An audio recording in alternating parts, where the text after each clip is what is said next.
Hello and welcome to Mindset Kitchen, a show where I invite inspirational people to bring their key 3 mindset messages. I call them mindset ingredients, go well with my kitchen. All whilst I'm cooking one of their favorite meals. Today I'm going to be cooking Japanese for wonderful Matt Black. Hi Matt. Hi, how you doing? How was your journey here? All good? All good, all good. It is, we are filming currently in winter. It's terrible outside, but in here it's lovely. Thank you. Well, hopefully the drink that I have here for you today will warm you up a little bit more. And you did see the upside down cars coming on the way here. You know, Yes. It's not a normal occurrence in my street. Yes, So yes. Okay, so I love sake. I don't drink it often. I mainly drink it when I have Japanese food. I think it goes really well. And I have 2 types of sake for you to taste today. So the junmai, it's only junmai. So do you know the difference between the rice polishing and the grade of the sake? No. Don't need to know because this is the best grade you're gonna have. So that's all that matters. But I have junmai daiginjo, which is the highest grade of sake, which means if you look at I think the picture that I've seen and I've learned from that, it's a triangle. This is like different types of rice polished sake. So the junmai daiginjo comes all the way on top. So it's a very small percentage produced of the sake because it takes a lot of effort and labor to produce and polish the rice until it gets this pure quality. And junmai is very similar next to junmai daiginjo. This particular one is actually from the only family I think that runs this brewery from family to family since years and years, and I think they are for 470 years by Nice. single family. So this junmai sake is a little bit sweeter on a sweeter side, which goes pretty much with everything anyway, and this one is more kind of minerally crispy and so on. So you can try both of them and see what you like, but I'm thinking I'm going to start with junmai daiginjo. And let me know what you think. There you go. So we were talking just before filming about Japan. My brother is there at the moment on vacation. He's spending a month or so there, and you have been there as well, skiing. Yeah. I've been there 3 times. Amazing place. Yes. Really, I've got some amazing stories about being there. It's a real incredible place. It is, isn't it? I actually know people who now moved in to live there.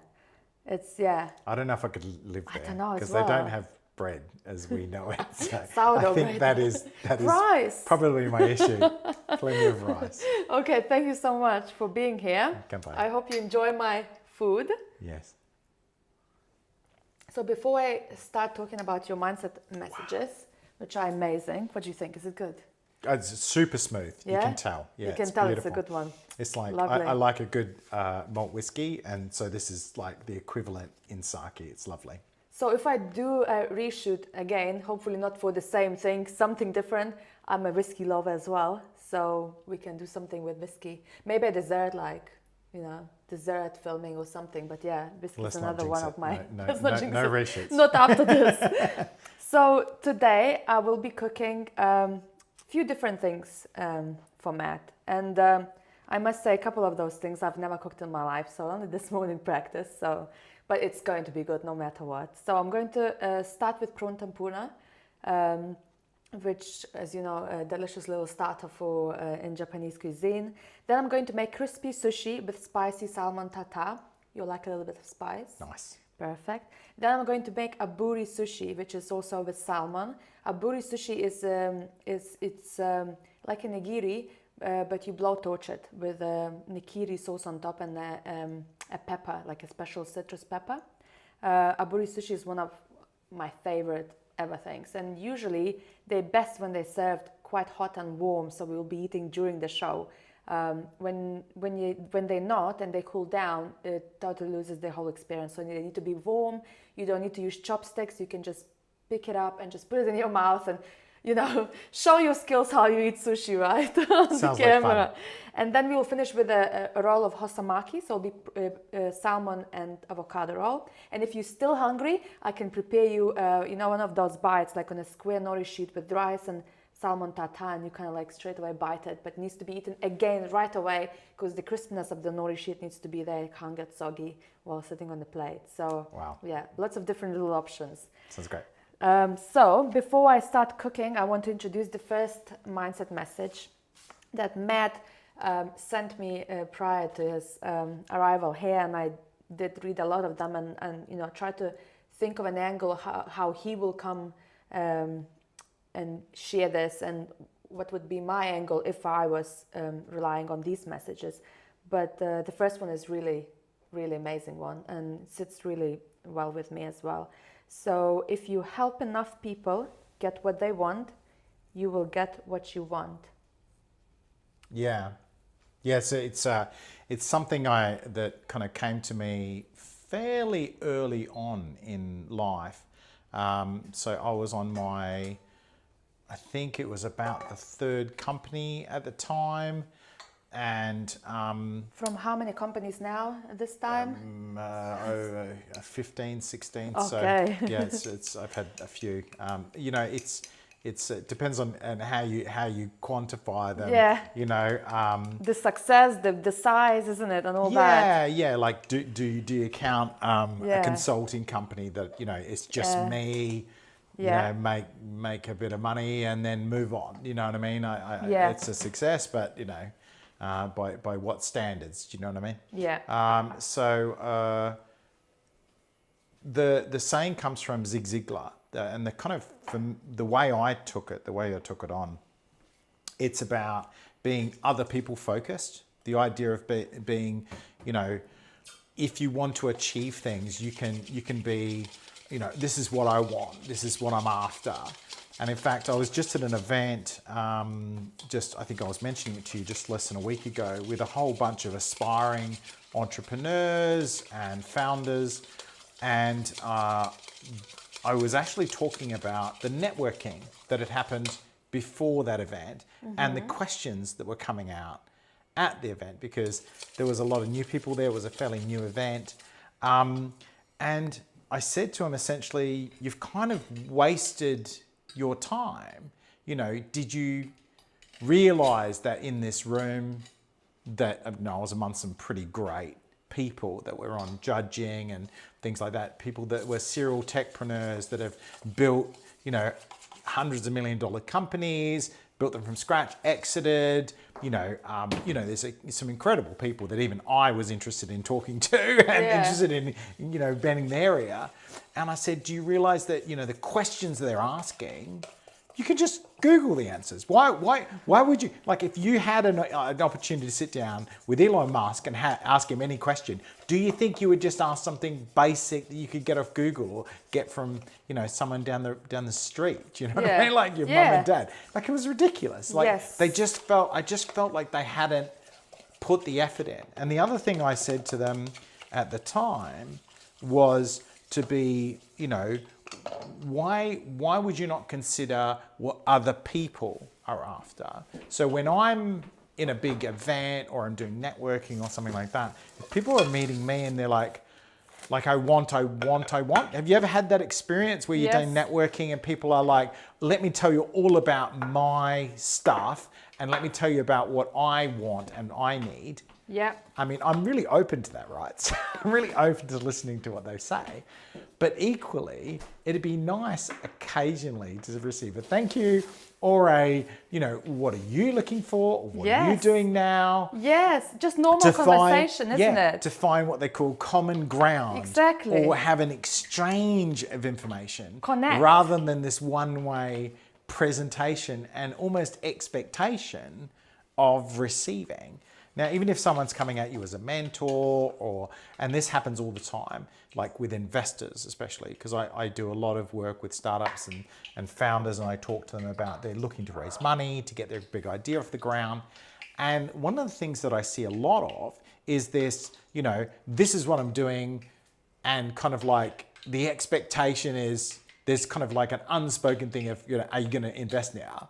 Like, here's what I'm doing, here's the cool stuff. That's it, that's all you want to know, right? And that's all they want to know. And you feel that elephant in the room, as opposed to, what kind of things do you invest in? What's your background? And see, that's really interesting. I have the same values. Exactly. Where are you from? Or that experience do you have would kids be valuable. Or anything. Yeah. Just to connect, right? Even just trying to connect on the strictly business stuff, let alone an individual thing. There was a saying from an entrepreneur, from a very famous investor, saying, if I wasn't going to invite you to a barbecue to meet my friends and family, I'm not going to invest in you. I just literally got goosebumps because it's exactly that. That's why you need to connect onto that kind of personal level. Not, this is what I'm doing, I need money from you, basically. Yeah. How do I know that? So that's just all about the networking experience and the idea of investment, which is like areas that I do a lot of work in. But the underlying thing is being other people focused, being like not trying to get there immediately, taking the time to get to know other people, to nurture relationships and to really get where you want to go and not be just grabby. Does that make sense? So the concept of you'll get what you want helping enough other people. So you help enough other people get what they want, you'll automatically or naturally get what you want. This is just a philosophy that's had me in good stead for a very, very long time. Now, I will admit, by the way, is that your tempura batter? Yeah, but it needs to be a bit not mixed or anything. It needs to be like this. Not particularly well mixed, yeah. And also cold is also important as well, right? That's very funny. I used ice cold water. Yeah.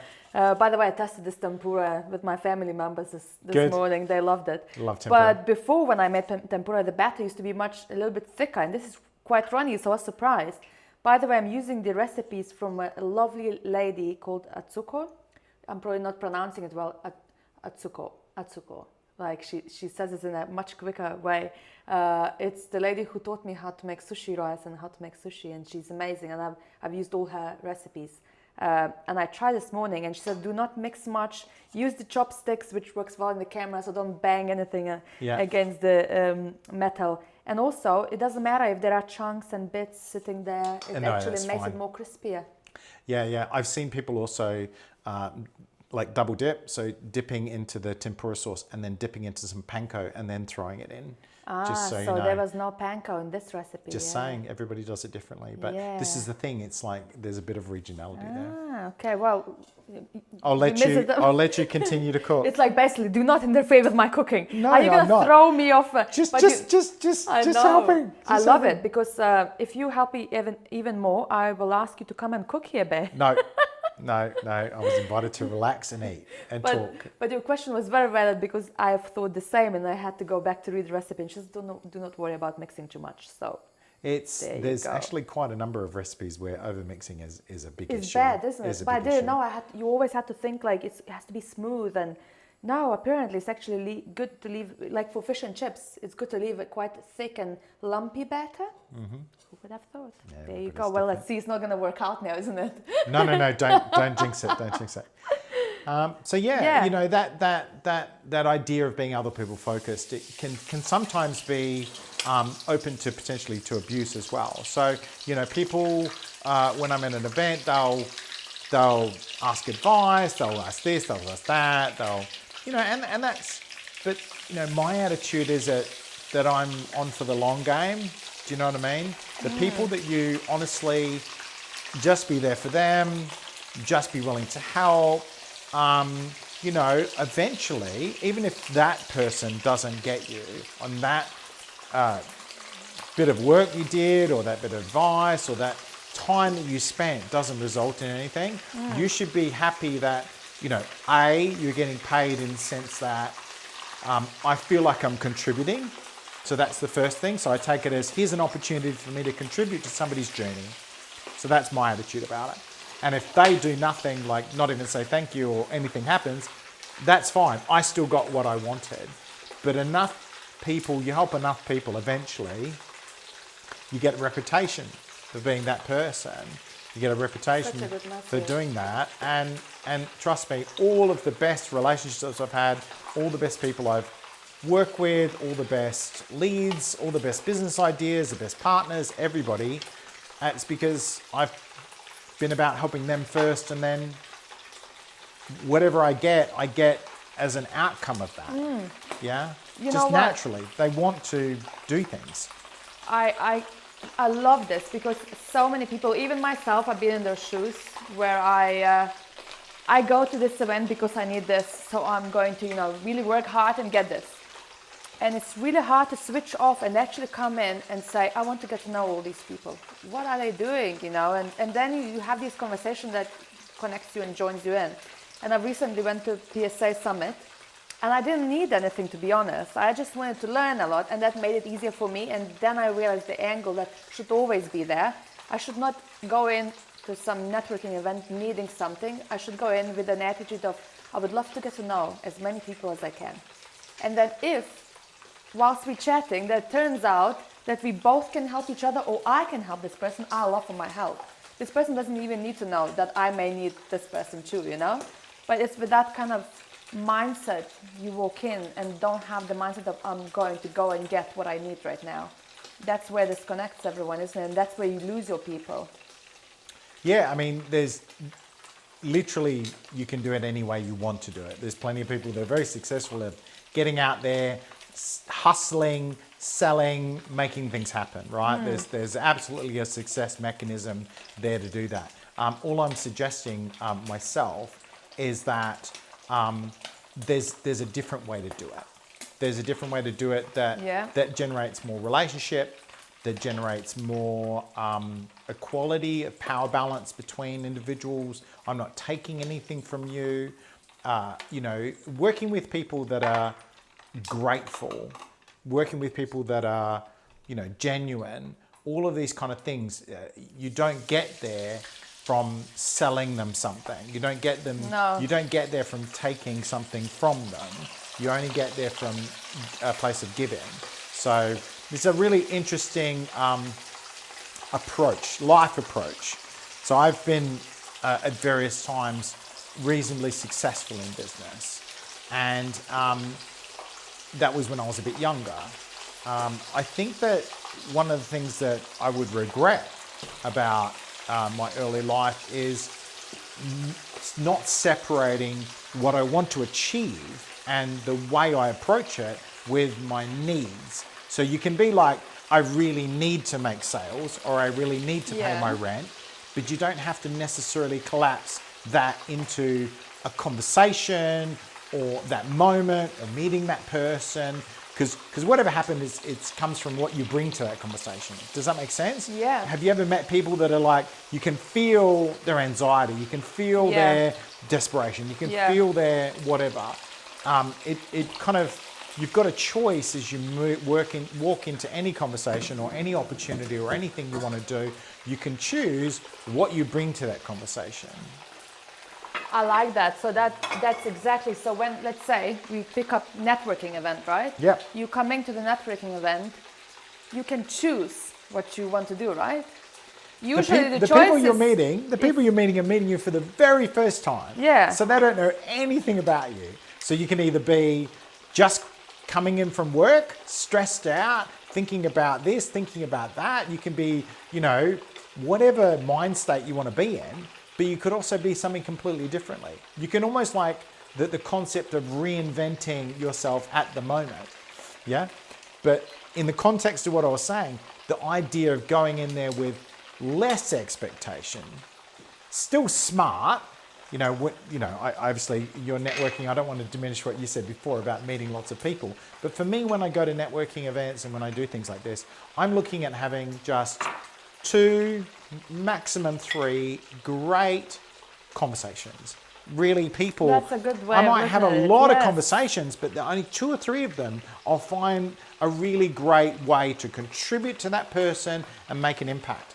And trust me when I say that even the attitude of doing that, even if you don't talk for very long and it doesn't work out, you can honestly say, I don't know what to say.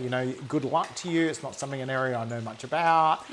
Lovely to meet you. But tell you what, sometimes in an event like that, 10 minutes later, I've actually bumped into somebody else talking about, you should meet that person. I've got to know them and I know a little bit about what they do. Have you ever been in a networking event, somebody dragged somebody else over to meet you? Yes. That's the most incredible thing, and it hardly ever happens. And how do you make sure? Well, you can't make sure it happens, but why did it happen to you that time? Because it was natural, isn't it? I do it a lot at events, but that's because every person I meet, I'm there for them. I want to know about who they are. I want to ask them intelligent questions about trying to establish what. So I leave them with something that, even if it's just an observation, even if it's just something about that particular event, or, you know, who knows what it could be. I'm really open to it. You know, I'm not saying everybody will do the same as me, because, you know, I'm a, you know, senior consultant in this particular specialist area of, you know, starting projects that, you know, make impact and grow business and make money. This is a particular area that I focus on. Now, everybody's different, but the attitude is contribution. And if I want to contribute to someone, that's got to start with kind of taking on who they are and taking on what they've got.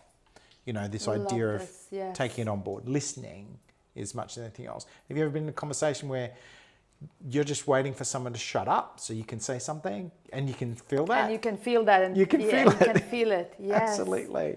It's not a great conversation. And the thing is, we started with the networking right away, because where you went, and I think networking, obviously we know networking is the most powerful thing you can do to your business. And knowing how to network, it's a skill. I've only started networking a year ago, so I've learned to even how to approach people and when to approach them and to know how to approach them, because if they have these close conversations, open conversations, then you know when to approach, little things like that.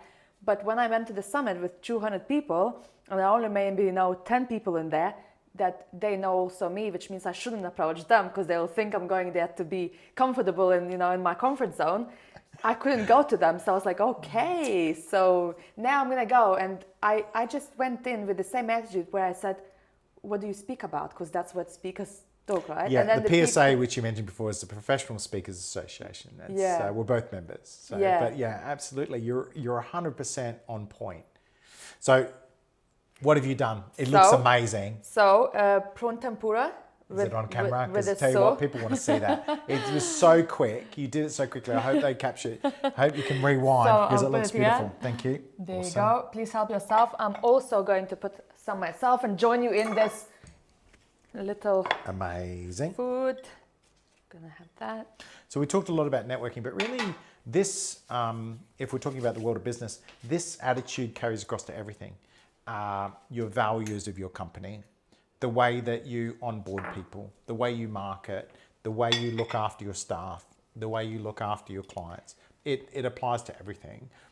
Being open to put people first and put their needs first, and then you know, by design, get exactly what you want in the end. I'll definitely take more sake. Thank you so much. It's lovely. This might go really well. Can I give you an example of what I mean by design, just so people kind of get the concept? Please. There's a company that I helped. I did some investment and helped them get off the ground, called Ticket Pass. They started a ticketing company. I'll eat as well, by the way. Yes, please. Let's do it. A ticketing company, because they really hated the idea of people like Ticketmaster and things like charging exorbitant fees, letting bots use their platform so people couldn't get tickets to great shows.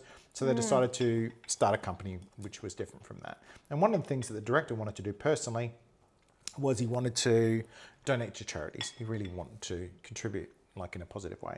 So he designed the system to allow a perfect solution for fans. There's no bots, you can always get a ticket. Part of the proceeds, part of the money that they normally collect as a fee, so Ticketmaster will charge you a tenner, 5 of that they take because they've got to run a business, but the other 5 they donate to a charity of your choice, and that comes out of their pocket. It doesn't come out of your pocket, it comes out of their pocket.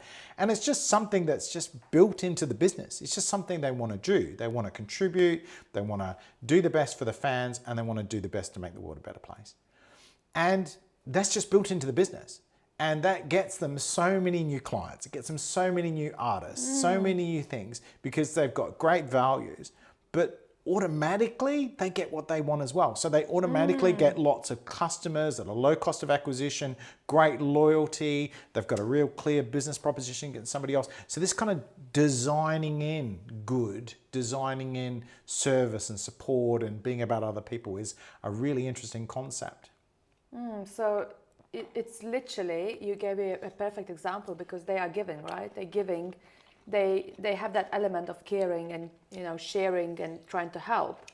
And then essentially that brings them clients. So it's a great business model, isn't it? As a purely, from a purely financial business perspective, it's far more profitable than the larger, more expensive model that their leading competitor, Ticketmaster, has, which is just, there you go, there's you know, we'll take on a big artist, we'll have a bunch of bots buy it, we'll make a tenner on each, because there's no loyalty. Everybody hates them. You know, the artists hate them. You know, it's really hard to sell things to people when people really, really just do not like you. And there's not really as much longevity. They want to go public and things like that. It's, you know, the only metric by which people would invest or want to be there is because they have to buy from them. Do you know the idea of, you know, monopolies? Yes, because you have things no like choice. That? You have no choice. Isn't it? Yeah. But the world we live in at the moment has lots of choice. So they wanted to offer a great ethical alternative. So these are the kinds of companies I like to support, and I like to help them to design these kind of things where they get what they want, but they also give lots of other people terrific stuff as well. So this is a great way to go. This is lovely, by the way. Thank you very much. Thank you, Matt. I actually never done these before myself. I always order them at the restaurant. They're slightly different than I would order. I mean, they have, I think they maybe use larger prawns. I don't know what it is, because they usually come much larger. And the batter looks different. But to be honest, I quite like it. It's a different variation. These are fantastic. They're nice and light. They don't taste really oily like you get a lot of in the restaurants. The batter is thinner, definitely, but I really like it. It's much better. I recommend it highly. Thank you so much. Here you go. So it's probably credit goes to Atsuko's kitchen. Atsuko. She written some great recipes, and it's almost like I'm promoting her here, but you know, I wasn't intending. But all the recipes do come from her book. So because I've have got quite a few Japanese recipe books, and I don't always use them because they're quite tricky. She gives you elements of, you know, if you don't have this, you can do this little shortcut, or it explains so clearly, because I'm one of those people who I think I've learned from Mom. I don't use measurements. I just chuck things in, and I smell and taste, and then yeah, that's how it works. But actually, I realized I have to follow recipes, and I found her books are very easy to follow for kind of my type of cooking. Oh, I love a bit of tempura, but to be honest, unless you've got the time to go to a really good restaurant, you can't get nice fresh tempura. You can't take away, you can't order it on Uber Eats or anything like that. It's just like the time it takes. One or two more, that's it. Yeah. You're gonna overfeed me. You said you like it, so. So that was you know, my first ingredient, the whole concept of being other people focused and helping other people, and you'll get what you want by design, by being smart about it, not being taken for granted, but you know, being open to rewards in all different types of ways. And that kind of simplicity of just doing that, adopting a new attitude to life, kind of matches really well with the simplicity of what Japanese this is. Cooking, some real simple batter, some really simple prawns fresh. It's a really simple, easy thing to do that a lot of people would think was more complicated than it is. And you know, changing the way that you interact with people will give you rewards that you probably wouldn't expect as well. So I think there's a good parallax between the two. I love it, Matt. And also, you know what it is?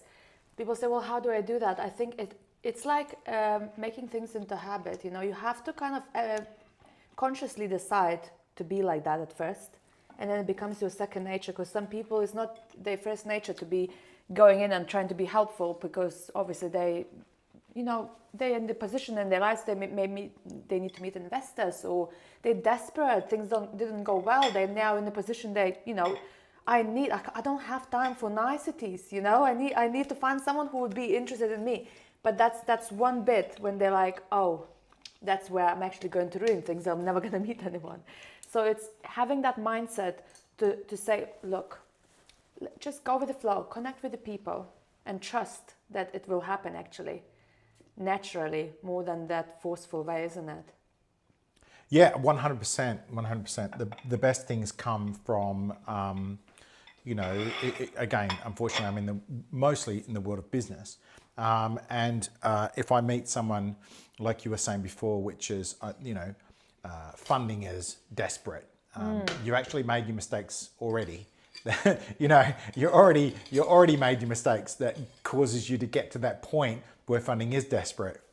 It's already, your business is already subject to bad management, bad resource management, bad planning. So all I would say is that, when things are not right, you've got to have a bit of a think about it. In fact, that's a nice segue to my next little ingredient, to be fair.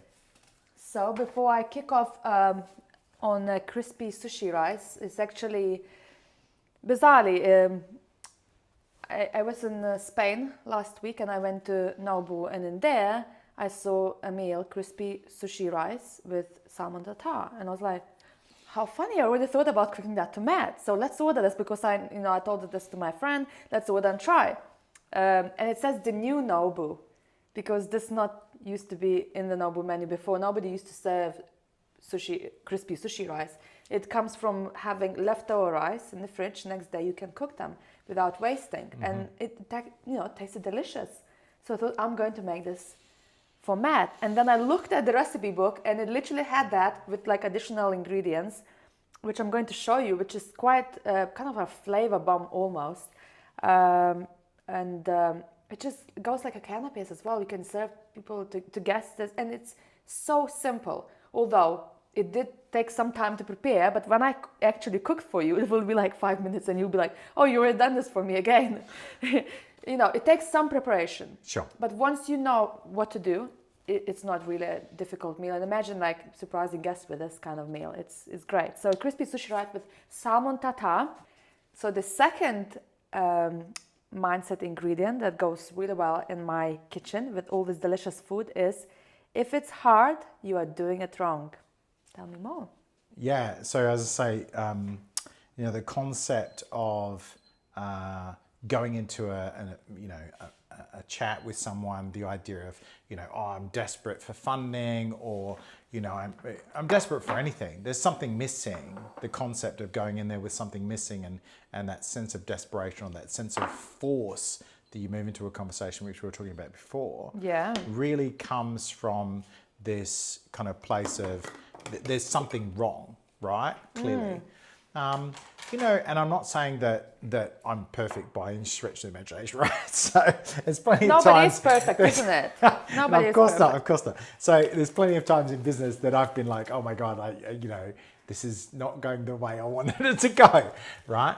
But I do pride myself on being a good CEO and supporting and advising others on how to be good CEOs. And the major reason that new businesses, new ventures, new projects, whatever you want to say, and I don't want to make this about business, because my next book that I'm writing at the moment is about how to change the world.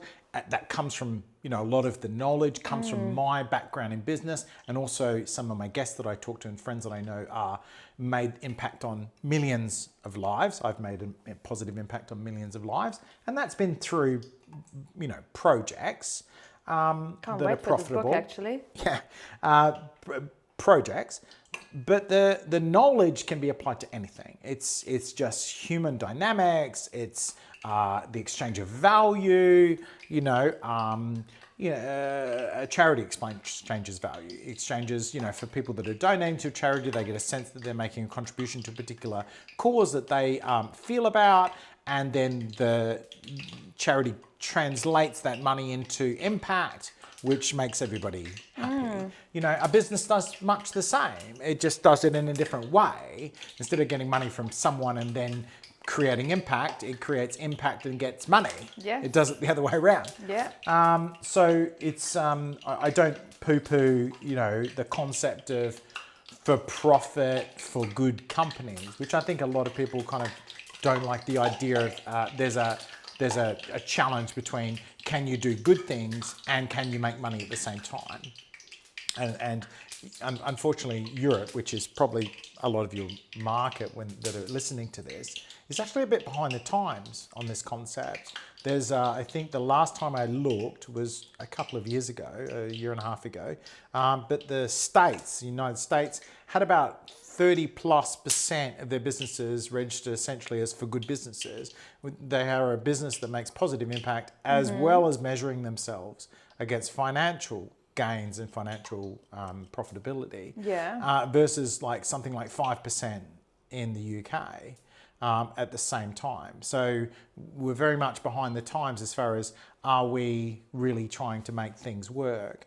That said, there's far more charities in the UK, and in fact I think that the concept of charity is great, but I think the best impact is always made by self-maintained, companies that, or organizations like a good charity, and I'm not poo-pooing charity at all, but the model of I'm constantly depending on other people to give me money to make things work versus creating something amazing that people want to give money for, because then, and it works. That's a much more scalable, maintainable, empowered because you don't system. have that attitude towards like, we need to get money, we're running out of money, and then you more become unnatural, and your authenticity loses, your values go away, right? So the idea of how many times have you heard, the charity sector's in big trouble because government donations are going down, or the economy's bad, so donations are down, and they're in trouble, and the people that they support, that the end result that they need to deliver is in danger. So the idea of supporting people in a more proactive way, and people will say things like, how do you support someone with no money in a business sense? I can't remember. I think it's, people will probably leave tons of comments about what the name is. It's like John's Shoes or Tony's Shoes or somebody's name. I've never heard. Yeah. It's like someone's shoes, right? And they make these really nice shoes, like Birkenstock type things. John's something? Could be John's, Tom's, I think it is. And they make shoes, but when you buy some, they make 2 pairs. 1 pair goes to the customer, and a pair of shoes gets delivered to a third world, to a country, to a child, or someone who hasn't got shoes. Is that what they do? Yeah. Wow. So whenever you buy a pair of shoes, not only are they environmentally friendly, they're all the right things, but their USP, as I say, inherently being about other people, is that they give shoes to people who really need them. Wow. And that is, in a pure business sense, great marketing, a great lowering of cost of acquisition of clients. If you're really being cynical, it makes great business sense. But why can't things make good business sense and be good for the world? Why can't they be both? Why can't they be both? That's really good. I love that. Coming back to what we were saying before, when people are in a situation where they're struggling, my mum, God rest her soul, I probably didn't give enough credit for her back in the day. I was an aspiring entrepreneur, etc., thought a lot of myself, and didn't appreciate that, she was a housewife all her life. She was a librarian when she was young. She got married. She had 7 children. A lot of kids, a lot of amazing stories about how great she was. Let me finish this. Yeah, that need not mix. This is different sake though. Yes. Impressive. 7 children, and in the outback, her mother, my grandmother, moved from England when she was in her 20s to work as a cook in the outback, cooking for 30 to 40 shearers as they went from station to station. Wow. Shearing sheep. This was back in the 40s or Wow. 50s, and then like 40s. Incredible. So incredible lady. I come from a background of very strong women. Yes. But I didn't kind of appreciate my mum's knowledge and wisdom at the time when I was a young teen. It wasn't until I was older that I really appreciated her. And one of the things she said was, if it's too hard, you're probably doing it wrong. And it's a kind of throwaway comment that I didn't really think too much about. But nowadays, as an entrepreneur, as an advisor, as a consultant to some huge companies and to a lot of people that are trying really hard to build businesses that are trying to make a positive impact on the world, this thing comes back to me again, this concept of if it's too hard, you're probably doing it wrong. And you can call it whatever you want. You can call it continuous improvement. You can call it strategic planning. You can call it thinking, brainstorming, thinking out of the box. You can call the process or parts of the process whatever you want. But ultimately, all of those are true. Even to the point of you've got some famous people which say things like, if it's working, I'll break it and see if I can do it better.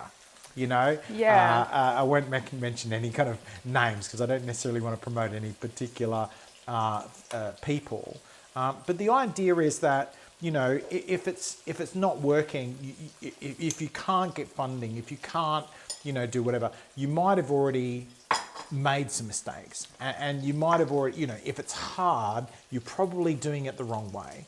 The best thing that I've ever probably told, if anybody asked me as a young entrepreneur, what would you do differently, or what was your best advice about entrepreneurism or making money or business or anything? It's that it's a team game. Don't expect to know everything. Really ask other people. And the idea of if I'm struggling, the first thing I do is I look at, well, am I doing it incorrectly? Am I missing knowledge? Am I missing something that will help me understand how to do this better? And even if something is working, can I be better at it? That's where the continuous improvement piece comes from. Can I be better at serving my customers? Can I be better at looking after investors? Can I be more authentic? Are these really the values that I want to promote? There's a thousand things I do. But the idea of including other people, being self-inquisitive, is a great place to start to really unpack, how I want my life to look and how easy is that life going to be achieved. It's really diabolical because the end result of being really interrogating yourself and really asking truthful questions about yourself and seeking and getting the support of others actually leads you into a life that looks amazing. You get what you want, you have time that you want, and that comes from this almost throwaway comment that my mum made when I was like a teenager. It's if it's really too hard, then you're probably doing it wrong. So I'm going to ask you, because loads of people say, well, if it's hard, then, everybody, if it was easy, everybody would be doing it. So at what point do you think is to kind of think you know what, it's too hard and I'm doing it wrong? It's really hard to find that point. It's like a balance, because sometimes hard gives you a challenge, gives you, like for people, like ambitious people, for me, if I endure something really hard, I'm actually gonna even more go for it, right? So at what point you realize? Well, no, I totally get it. So if we come back to the point of process improvement, we can do things and we can achieve, and it's a challenge. But in the world of, I hate to talk about the world of business again, but in the world of business, it's about improvement. It's about process. It's about mapping. It's about making things more economic, more streamlined. The McDonald's hamburger that comes out of the kitchen comes out in like 30 seconds because they've streamlined it down to the nth degree. When they first did them, it probably took about 20 minutes to do a hamburger. Yeah. Yeah. Oh, it's probably going to take me less next time. And that's about really just looking at the process and being vigorous about that. And the result of that is, more profitability, better product, lots of different things. But that can be applied to anything. I'm not talking about really when you just am I doing challenging everything and nothing is working and you're still going for it. I'm not talking about am I challenging myself? Am I working at my potential? I'm not talking about any of that stuff. It's if it's too hard, like if I'm struggling to get funding and it's not working, then maybe the idea of looking at yourself and thinking, am I doing things wrong? Am I doing it the wrong way? And that's what my mum contributed. But my addition to that is that the world of success lives in the world of conversation and lives in the world of engaging others. And I bring back to my previous statement, which was, being about other people. You can be about other people, and also if you build that relationship, I talked about building relationships. Yeah. If you talk to someone and you're really listening to them and really asking them what, the conversation will probably, and this happens so many times, Matt, tell me what you're up to at the moment.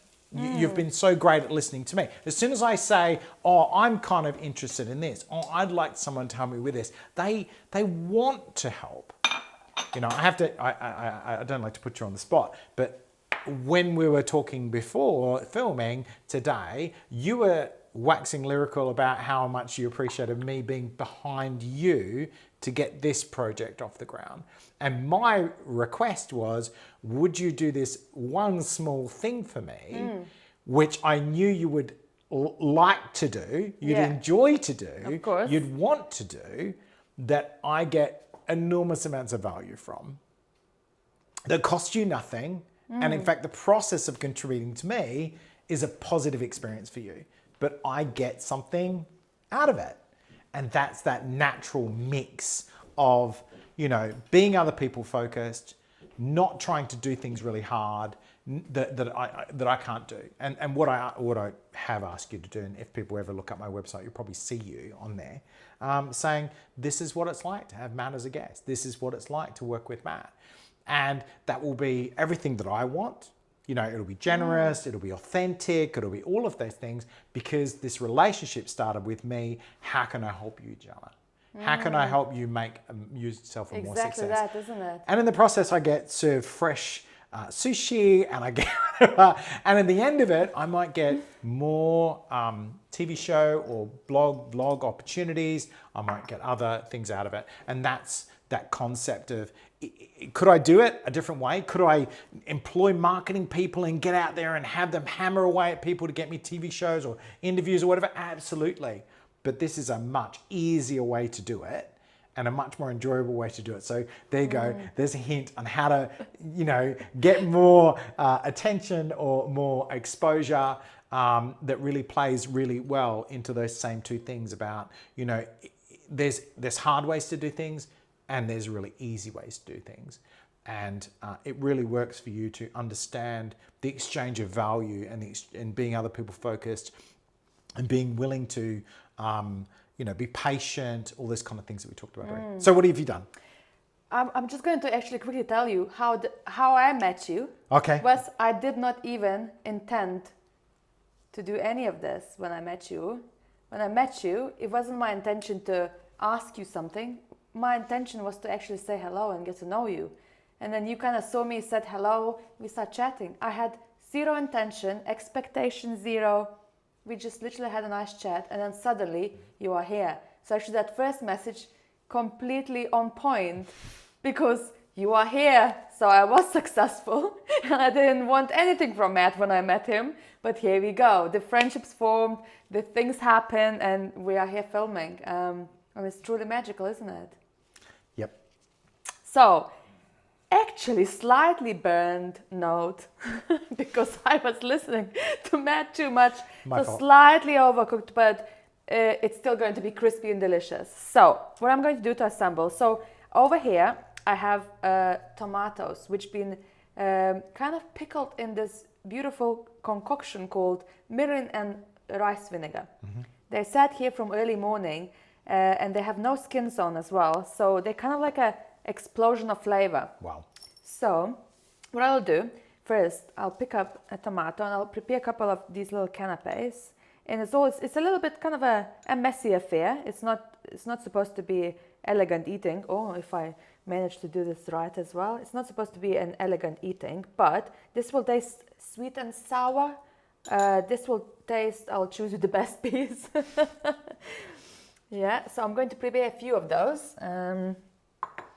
These look great. I have to say, we're a little bit away from Christmas at the time of this filming, but to be honest, I think it'll be close to Christmas time by the time people see this, if not around that area, maybe even for New Year's. But these are very classy, cute, aren't they? classy little bites, to be honest.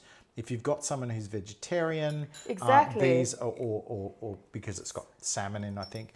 You can do aubergine I'm sure you could do a with vegetarian version vegan really mayo easily. and sriracha. So actually in here, I've got Kewpie.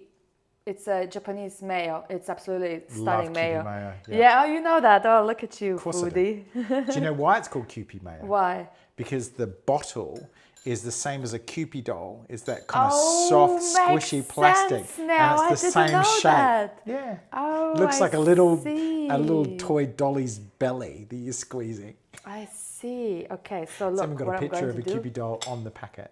So I scoop it out and I just assemble slightly nicer.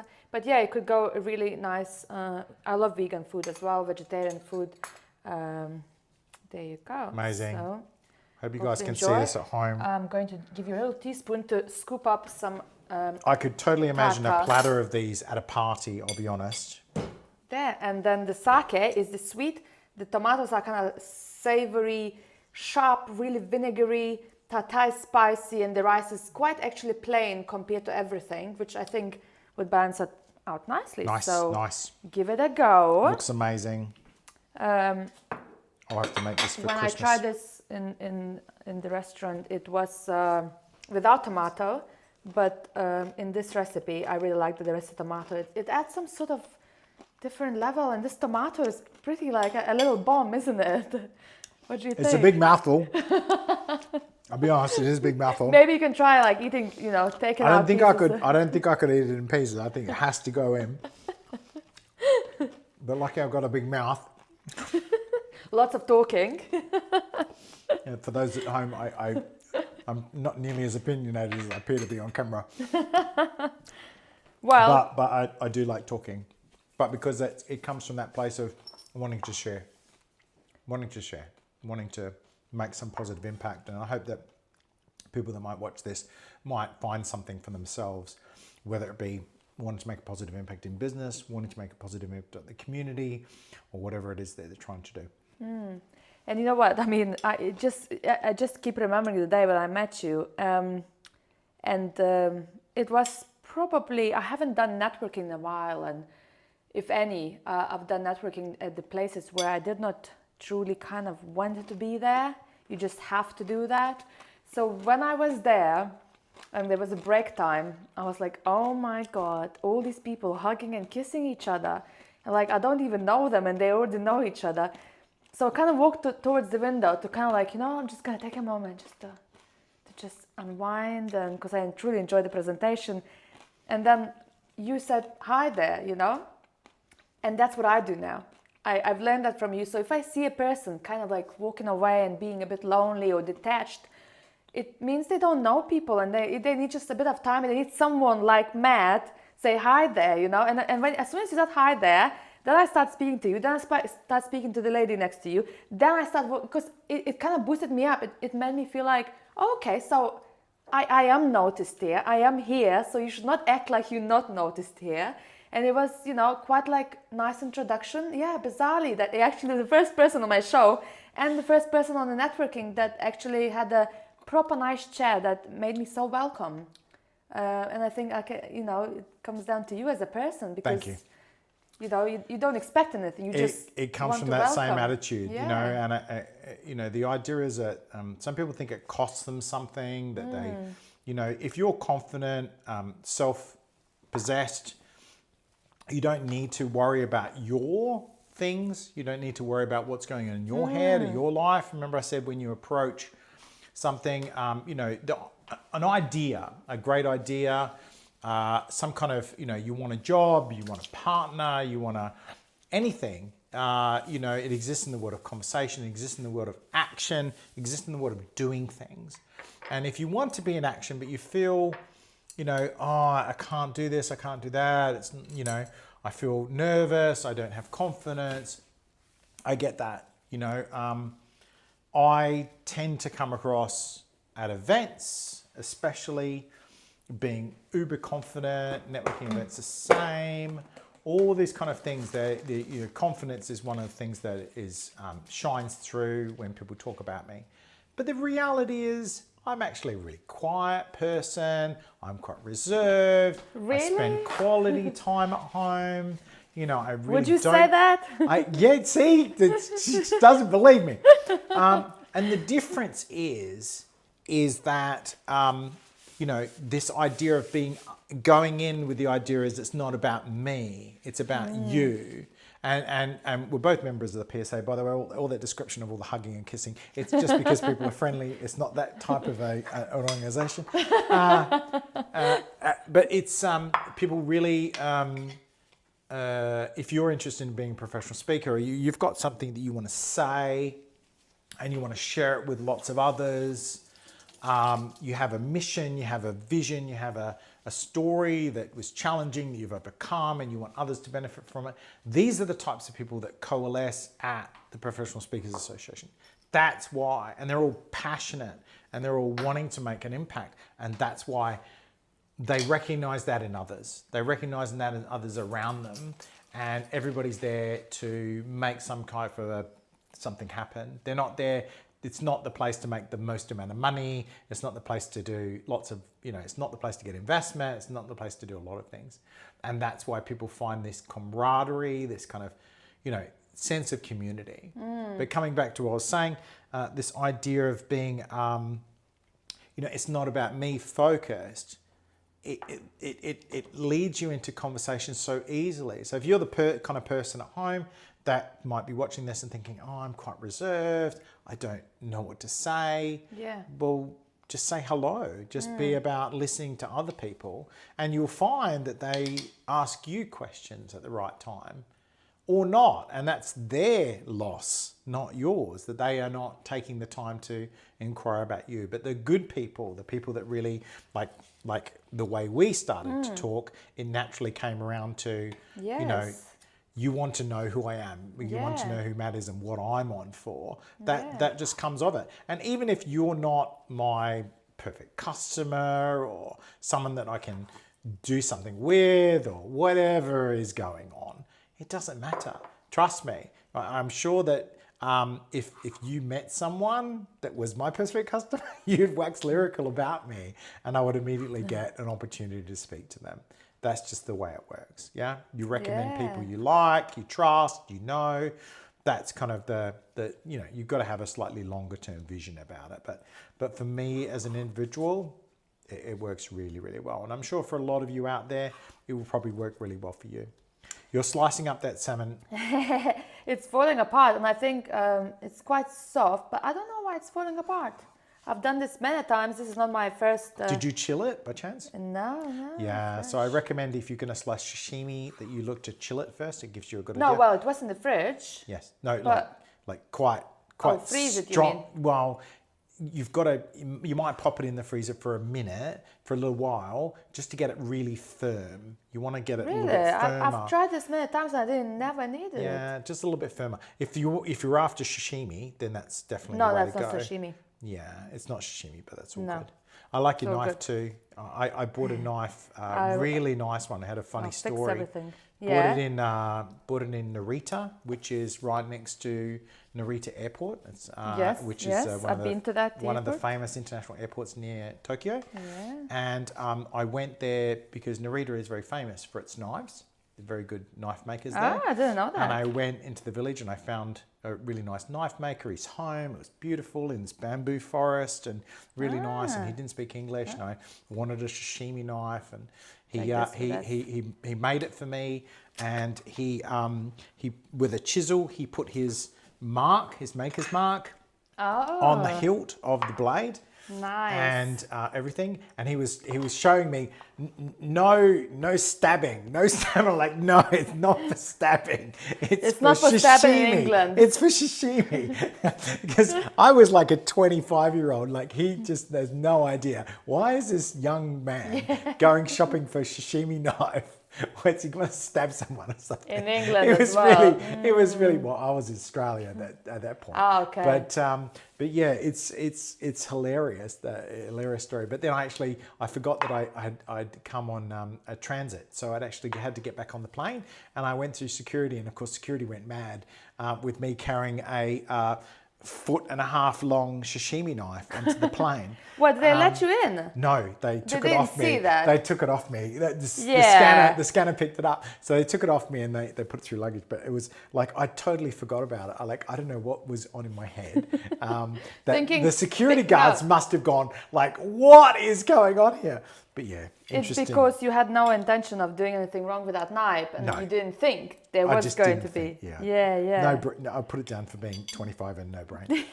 I think you already had more brain than majority of the 25s, to be honest. Because when did you make your first million and a half or something like that? 19. So by 25, you probably had more brain than me and majority of the people, to be honest. I don't think brains is the right word. Or maybe it's not the brain, it's more like, the ethics, the hard work, the business entrepreneurship that you have and possess right now. Entrepreneurship is probably a good thing to say, but, there's a lot of things, there's a lot of moving parts to being a success in business if you're starting it yourself. It's a lot of moving parts, far, far more than what people perceive or kind of really understand. One of the things I'm really lucky about is that I've got now, after 35 years in business, I've got a really extensive network of people that I know and trust. And that when I do things, I've got a high level of expertise and experience in a lot of different areas. So it just makes things faster. It makes things more robust. Because if you've done something so many times, you kind of do things better because you've learned from your mistakes in the past, if that makes any sense. Yes. Real simple logic to the whole thing. And I've got extensive network of friends, and I'm old enough to be less attached to doing it all myself. And that's more learned thing, about when things are not quite going right, I ask someone. I work with other people. Is that having that mastermind around you and understanding that you can't do it all by yourself, isn't it? That's literally the worst aburi sushi I've ever made, Matt. That's unbelievable. And it only happens to me. And you know what I forgot on these sushis? To put wasabi. When it comes to multitasking, cooking a meal to this amazing man, and also wanting to listen to what you say and also come back with things. So there's no wasabi on the other two. Hey, I'll ask you to put some wasabi maybe yourself afterwards. More than welcome. But it's fine. You know what? I don't mind people to laugh if I've done a mistake or I've cut the fish wrong or... It's not about being perfect. That's the thing. I don't mind. And the thing is, I've done this many times and they were always in perfection. This is the worst I've ever made. Here we go. Well, anyway. If these are the worst, then I would like to come back and try another lot then, because they look amazing. Well, no, these are the worst, I'm telling you. But anyway, let's continue. So, people shouldn't be afraid of trying things. Oh no, and they don't have to be perfect. To be honest, they're all about the flavor here. So this particular, it's so delicious, aburi salmon, and you use it salmon belly, and I'm obviously got sashimi grade salmon, and because I took it out, I don't know why it's being a bit softer on the outside. It's never happened to me before, so it could be something I need to look into it, but it doesn't matter. You use this beautiful nigiri sauce, you brush it over, and I do this many times in the restaurant, and when they bring it and it's already cooled down, you lose all the flavor and the whole idea, it kind of gets missed a little bit. So that's why you need to eat it straight away as I do it. And also, the first one has wasabi, the other two not. You can compare and see which one you prefer more. So as I'm going to put this on your plate, let's swap your plates now. For you at home, I ate all those little very simply made rice bites with these pickled tomatoes on. It was spectacular. Was it good? Oh, amazing. Oh, thank you so much. Thank you. All right. Wow.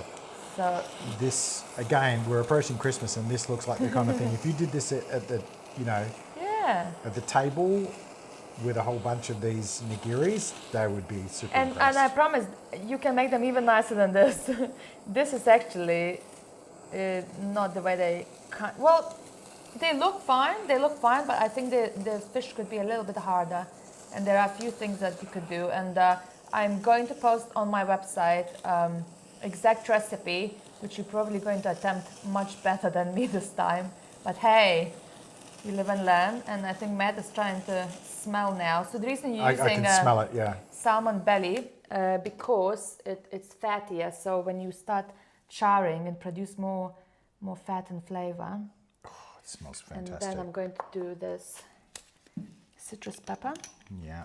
And Japanese. then don't hesitate to, you still got your napkin, don't hesitate to actually straight away use your fingers and eat. And I'm going to do this for myself so I can join you. I'm quite good with my chopsticks. Yeah, okay. Yeah, I've been to Give it Japan a go. quite a few times. I enjoy Japanese. Well, I actually, when I went to Japan, quite a few houses in Japan did not give me any chopsticks.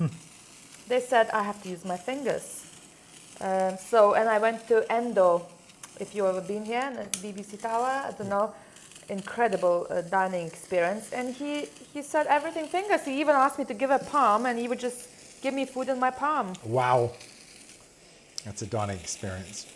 Yeah, he would just pass it to me and eat it. And the chopsticks really, probably more for noodles and soups, and they really eat everything with their hands.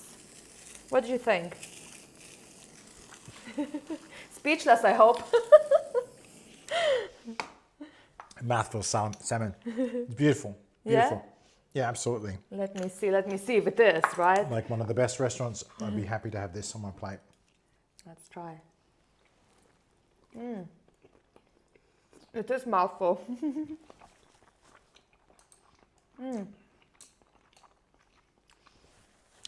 I think I've been quite generous with the portion. But did you see how without wasabi and with wasabi it was more different?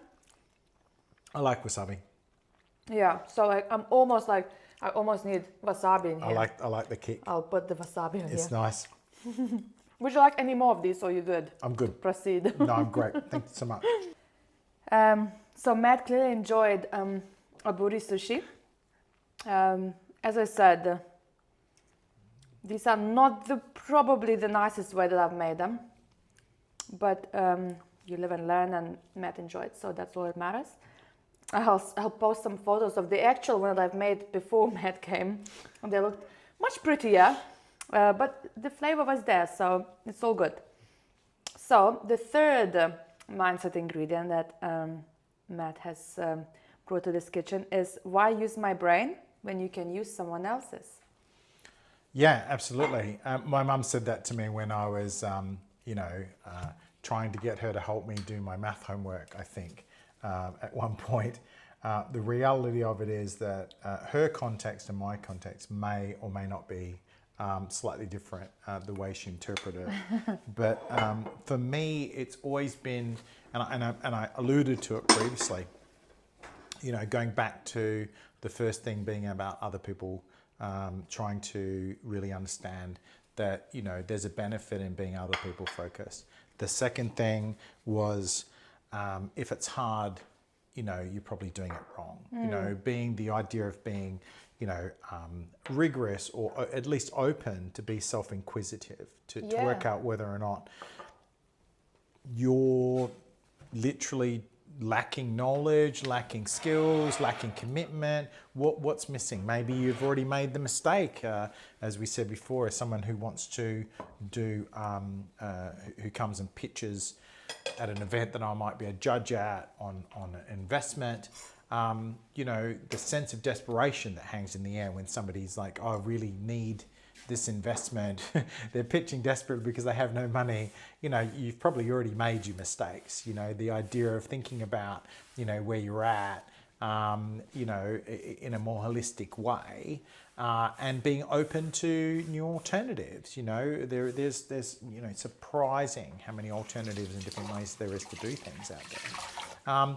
But that access to stuff in the world of I don't know how to fix it, Matt. I don't know what to do next. That's really easy to solve. That lives with other people. My mother's comment, why use my brain when you can use somebody else's, was about, I don't really have the information that you need. Why don't you go and find the information you need? Why don't you find the math text or whatever it is you need? So one interpretation that I've used quite successfully in business is this concept of asking other people, using their skills, experience. Somebody else that's done it 10 times before, it's going to be easy. You know, I do some advisory for a small number of founders that are, you know, wanting to make a serious impact on the world, have the ability to, you know, to do that, and maybe with my help, do it faster, easier, quicker, better. In their minds, I'm like an asset to help them make that happen, and that's a pleasure to assist them, and they leverage my experience and my background and all my knowledge to make that journey faster and easier for them, or solve problems that they just don't know how to solve. I had a phone call today from a really great entrepreneur that I work with. They're transforming digital currency and the way we kind of spend money and use money in a new digital age. They're really at the pinnacle of that in this space and time. And the founder, to his credit, has gone a long way on his own, but he got back to me just recently after a break of not speaking to him for a couple of months saying, Matt, we've got to a point, here's what's happened with this huge global company, here's what's happened with this other huge global company, based on, you know, connections that we put together. But I've got to the point where I've realized I don't really have the knowledge and the skill set to be able to go to the next stage. Would you come back and would you help us with this next stage? And that's perfect. That's really perfect. He's got a real appreciation for, he understands what his capabilities are and what his capabilities are not. He understands the value of other people, and he's made it, you know, this whole thing about valuing people, and could, you know, he comes back to me and says, you know, this is how you can help us. This is what your reward will be, and this is what our overall project will get. So I'll get amply rewarded. They'll get $5 million worth of investment, which is a lot of money by most people's stretch of the imagination. Yes. But more importantly, it'll take it from a small company, I won't say how big they are, to essentially like a $100 million company within the next 6 to 8 months. So for them, for the people who have equity, people who have ownership, people that have worked on the project for how many years, it's life-changing. And now naturally I will get something from it because I'm taking them from essentially nowhere to, you know, $100 million company and $5 million in their bank account. Yeah. And so I'm adequately rewarded from that. But there's a lot of people that could do that. There's a lot of, you know, McKinsey, and there's lots of, you know, EY, and there's lots of specialists and consultants and a lot of people out there, but they're not calling them, they're calling me because I've established a relationship. I gave, there you go, there's value, there's how I would do it, this is what I think. And, you know, I get the call back, not one of those other companies that have spent millions and millions in advertising, whereas I spend nothing at all in advertising. People will find me and work with me because they know me. So this idea of, you know, using other people's skills at the right time really comes from this concept of you thinking about what you can and cannot do. It's really about you. It's not necessary. The world is full of experts. The world is full of knowledge. The world is full of people that would help you in the right conditions. You've got to work out, how can they help me? What's in it for them? When do I need help? When's the appropriate time to call people in? So it's actually less about other people than it is about you. It's interesting when you start thinking that way. So Matt, as soon as you start saying that, something came up to my mind, because when I start launching Mindset Kitchen, remember we had the initial chat, because you have some expertise everywhere, as you do. Matt is, you know, quite, what did we say, a jack of all trades? Jack of all trades, yeah. You know a lot about lots of things. Anyway, so when I spoke to you, I kind of going to do everything myself, but it was not only when I identified what I could do, that then I sought expertise from other people. And at first, but you know what, I can do, but then I shouldn't really, because at the end of the day, if you want to produce a quality product, if you want to achieve something of equality. You need to understand, like I always use this, I don't know where I got it, probably just from my own head, but I can't be a hairdresser and a dentist at the same time, right? So you need to employ people or ask people's help or consult with the right people who have the right expertise, because that's the only way you possibly can launch your vision in a way that is, wow, you're gonna wow people. But if I did that as a hairdresser and then I've got and then I try to do dentistry at the same time, I don't think the hair and the teeth will be, well done. That's what I'm saying. So the analogy works really well just for what we're talking about today. So Yeah. you decided you wanted to do some filming, Yeah. and I gave you some tips on where to put cameras, Yeah. lighting, keeping the lighting same throughout the year. These are things that you could have learned by making mistakes. You could have learned them by doing a bunch of filming, and then as people watch different episodes, like one of them's really sunny because you film in summertime, Yes. another one's really dark because you film in wintertime, and you could have learned by your mistakes. But why learn from your mistakes when you can just be smart enough to ask the right questions? I think is the important thing. There is obviously, there's a lot of people that might be watching this and saying things like, Jana's, she's got a person who does her audio post-production. There's Video people and that audio, advise her on how to set up the cameras and lighting. There's this and that. And I don't know anybody. I don't have the money to hire them or whatever. Yes, I hear the same fair arguments. point, yes. I had the same arguments all the time in business and startups. I haven't got the money to hire an accountant. I haven't got the money to do marketing. I haven't got the money to build my MVP or whatever it is, or to do a professional deck or whatever. Well, I'll come back to what I was talking about before. Poor planning, poor execution of the plan because they don't probably have a plan. The idea is that a lot of businesses fail before they even get started. They don't have the skill set. They don't look at themselves and understand, do I have the skill set? And not everything's about money. There's plenty of really great startups that are full of people that don't get paid. They have equity, for example, or do it because they love the concept, the integrity of the organization, the values, what they're trying to accomplish. Take a leaf out of charity book. Charity is all about making impact. And there's businesses, call them businesses, organizations around the world that have millions of people giving a lot of their time to contribute to a common cause. Yeah. Volunteers. Yeah. And by another, way of explaining it, and I think I mentioned a couple of times, the understanding of how to exchange value, the understanding of how to deliver value, starting from the point of view being other people focused, being about other people, making things better, that concept is what a charity does. If you start business, a project, anything you like, my project is to get married, my project is to buy a house. Any of those kind of things, everything in the world is possible. If you engage enough other people, you get enough other people what they want, and you do it in a smart way. You've just got to find the way to do it. And part of the way to do it is to be inquisitive in yourself about how your skill set is, what's missing, enrolling, engaging other people in that same process. Yeah. What's in it for them? It's really important. These are all kind of concepts that are really quite simple concepts to think about. And I'm not saying it's easy, and I'm not even saying it's possible.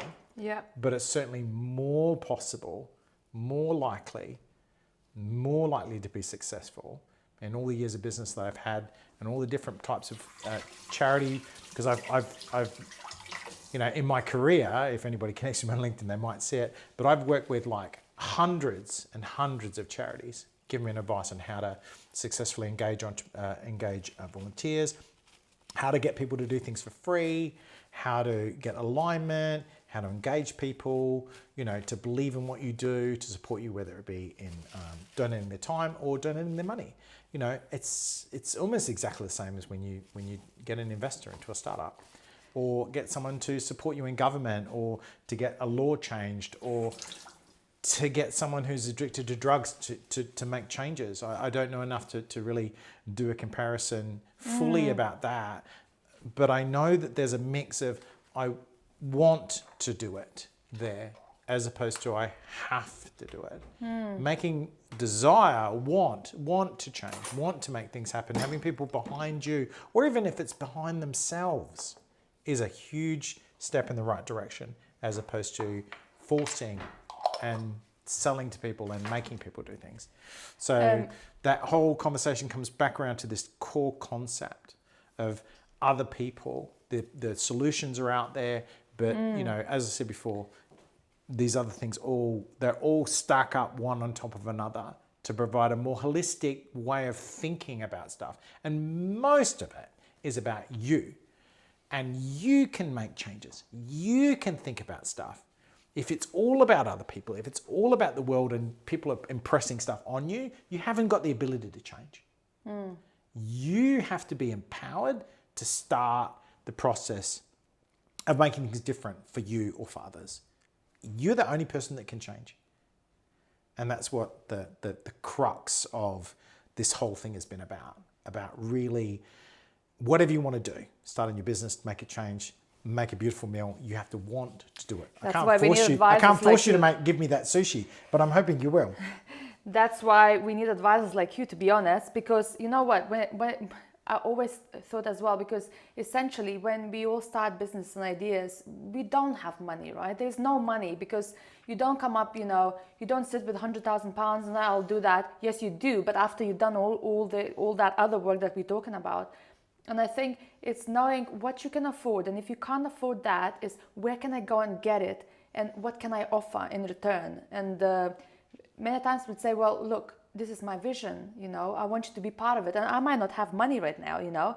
It's actually, you never even thought you might need to go network to meet people to even get you a video editor, let's say. This is what you're going to network now to get the video editor or get the money for the video editor that you're going to have to sell your idea now just to pay for that bit. And you're like, no, I'm going to learn to video edit myself. And I'm like, no, well, that's the attitude people do because that's things, they actually think this is the easiest way. That's why they go for it, because it's uncomfortable to go and ask money from other people.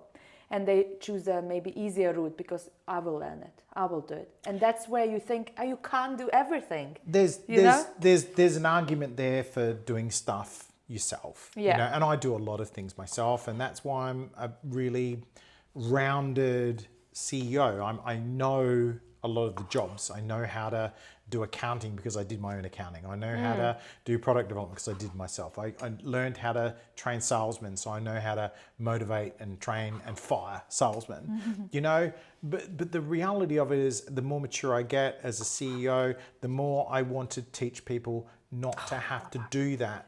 To shortcut. Remember I talked about, you know, this is the shortcut. This is what I've learned. I did everything wrong. Here's the shortcut. Here's the way to do it.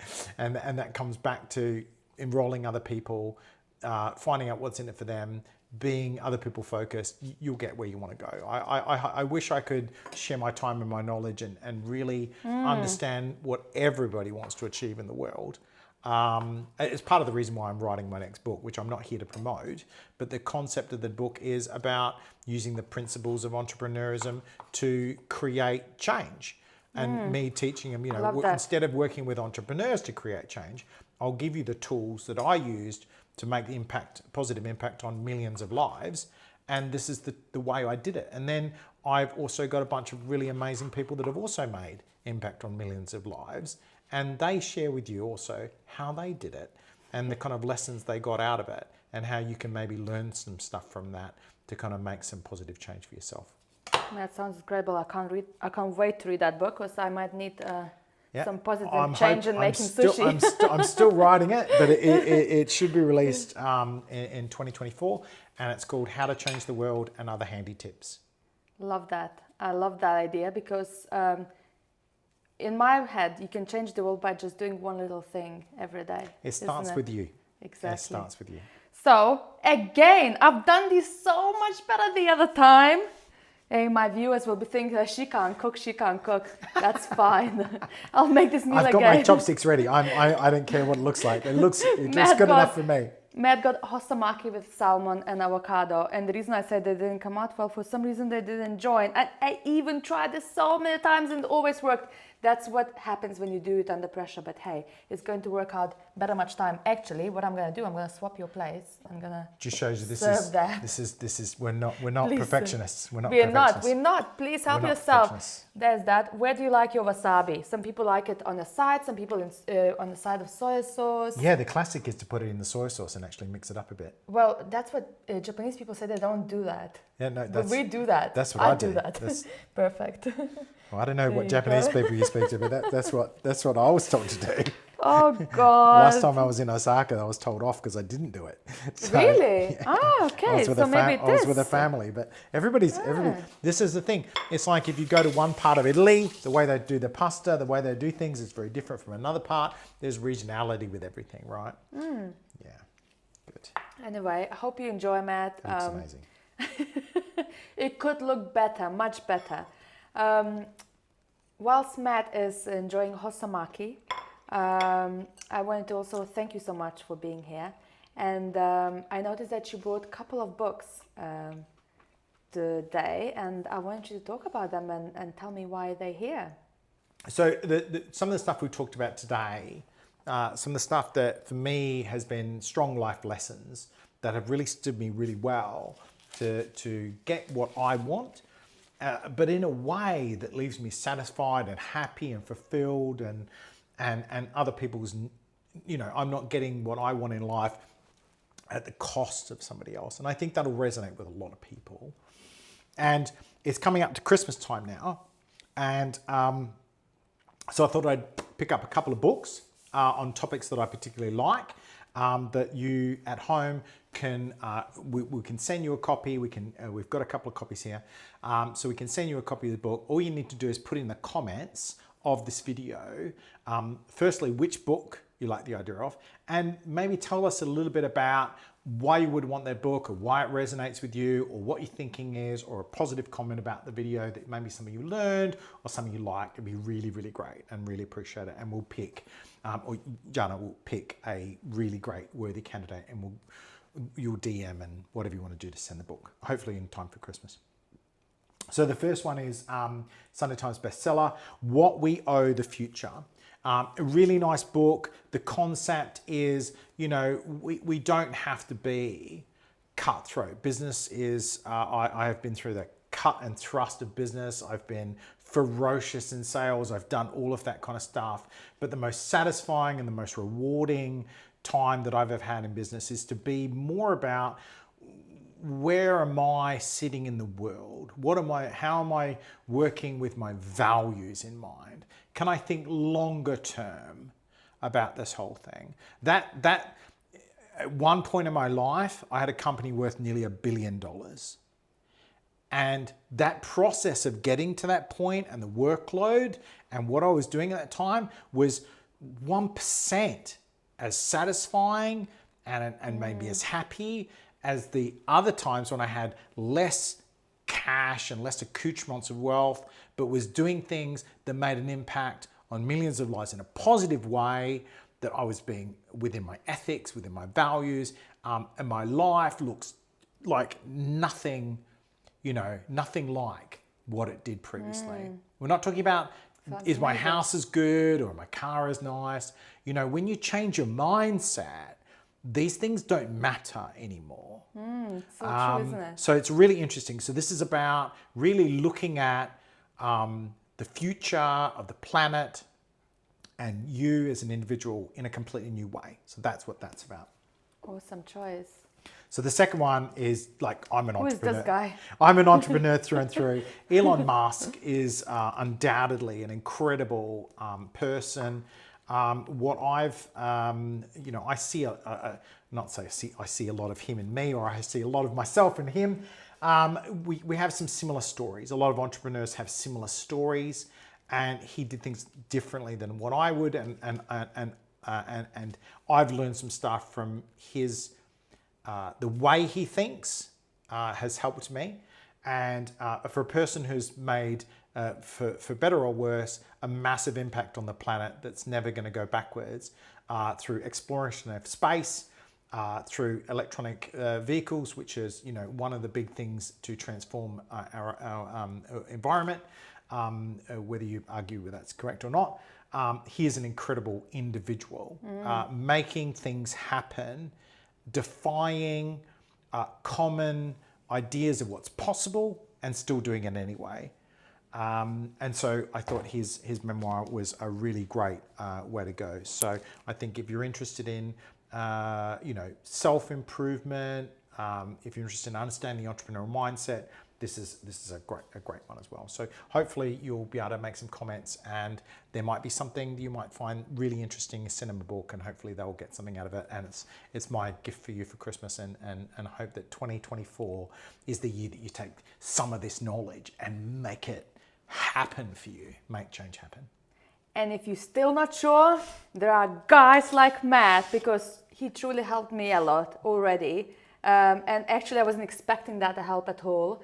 But he has given me some great advice that I really employed into my mindset kitchen and how I do things. And I think what is authentic and truly enjoyable to work with people like Matt is that you actually can sense his heart in this. It's not he's helping for any ego way. He's actually enjoying this, and it's probably why people do become, maybe they become advisors in various sectors, right? Some sectors maybe pay more money or less money, or it depends who you're advising. But the basic kind of, the base to it is that you enjoy it, and it gives you something back, not necessarily monetary wise. It gives you the joy of actually seeing people grow and succeed, and take your advice, take your strategies, employ them, and then make their business successful. And I think working with someone who you can connect is really important. And I think you have the charisma as a man, and you have the passion. And I think people would benefit from that authenticity that you provide. That's just my advice. And I've not worked with you for long. I haven't been giving, an advice that would, that I need to pay or anything. They were just purely on you actually genuinely trying to help me without any expectations. Yeah, genuinely, everybody should know that I've been paid in really incredible food, as you can see. And really amazing sushi, sake. But the very first thing that I talked about was having a sense of contribution, and that's genuine. And a lot of people won't necessarily, if they understand Maslow's hierarchy of needs, they won't be in a position to be able to really get into that space, and it can get very, very difficult. But if you can find a way to start to implement, at the very minimum of all the things that we talked about today, the idea of being other people focused, is you'll find that you take the pressure away from yourself. You really start to in startup language, it's called the angle of attack. The angle of attack is different. That the way that you do things is different, and people sense it and feel it, and you'll find that you get more engagement and more traction generally in whatever you decide to do. And the reason I enjoy it is by design. I'm a strategist, I'm a business model expert on a global level, and my life looks, and my pocketbook and the way my time looks the way it does by design. I do exactly what I want to do. I enjoy every minute of it because I've designed it that way. And anybody can do that. Anybody can develop that. It's taken me 35 years to find my perfect niche. You see, it takes a while. but I tell you what, I working with other people and understanding that, modern technology and working with other people, to be honest, I help a lot of other people get there a lot faster than that, I can tell you. So within a few weeks, you can start to find what your perfect niche is. You can find what I would say in startup land is the right direction to run. You can put a lot of effort into business. You can put a lot of effort into work. You can put a lot of effort into a career. But when I said before, if it's too hard, you're not doing it right, it's sometimes people are just running in the wrong direction. And it's an absolute pleasure to be able to work with people that like you and appreciate you, that you're on the same wavelength with, and that you're able to contribute to and see the result of that. And a result of that is fantastic sushi, an incredible show that hopefully you guys are all enjoying. And please leave some comments. And thank you for having me as a guest. Thank you for being as the first guest, the first amazing guest, literally, like couldn't have asked for more.